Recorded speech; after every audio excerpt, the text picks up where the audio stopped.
السلام علیکم۔ وعلیکم السلام۔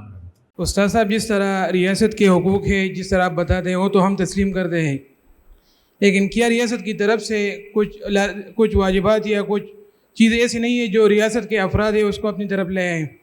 کیونکہ حالیہ ہم دیکھتے ہیں کہ ریاست نے اپنے عوام کے ساتھ جو رویہ اختیار کیا وہ تو ان کو دور لے جا رہے ہیں، تو اس میں جو حامی لوگ ہیں وہ بھی اور ریاست سے دور ہو رہے ہیں، تو اس حوالے سے اگر آپ رہنمائی فرمائیں تو جزائے خیر ہوگی۔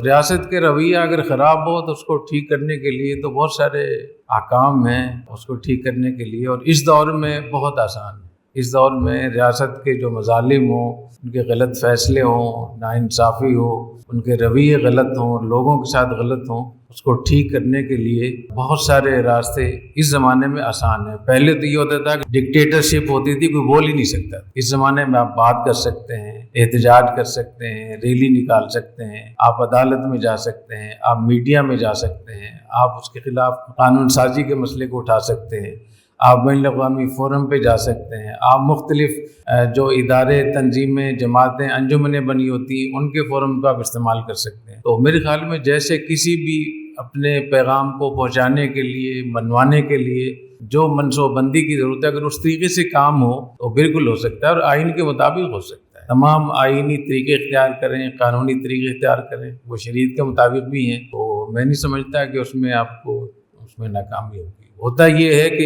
ایک ظلم کے خلاف جب آپ اٹھتے ہیں تو پہلے حکومت ظالم ہی، اب آپ بھی ظالم ہو گئے ان کے ساتھ۔ احتجاج کے دوران احتجاج کے غلط طریقے کی وجہ سے اب پہلے ایک ظالم تھا، اب دو ظالم ہو گئے، پہلے ایک مظلوم تھا، اب دو مظلوم ہو گئے۔ اس کی وجہ سے پھر کئی اور مسئلے خراب ہوتے ہیں۔ جتنے بھی یہاں بلوچوں کی تحریک چل رہی ہے، پختونوں کی تحریک چل رہی ہے، کوئی ایک چیز مجھے بتا دیں کہ ان تحریکوں سے کوئی وہاں کے لوگوں کو فائدہ ہوا؟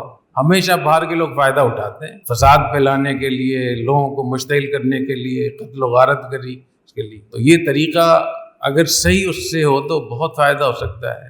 میں سمجھتا ہوں کہ حکومتوں کو اللہ نے جو ہمارے دین میں امر بالمعروف اور نہی عن المنکر کا جو ایک فرض ہمیں دیا ہے، تو یہی تو طریقہ ہے رویوں کو ٹھیک کرنے کے لیے۔ لیکن نہی عن المنکر کے بھی کچھ قواعد ہیں، حق بات کہنے کے بھی ایک طریقہ ہے جو نبی کریم صلی اللہ علیہ وسلم نے ارشاد فرمایا کہ سمع و طاعہ بھی ہو اور کلمہ حق بھی ہو، احتجاج بھی ہو اور بات کو مانے بھی۔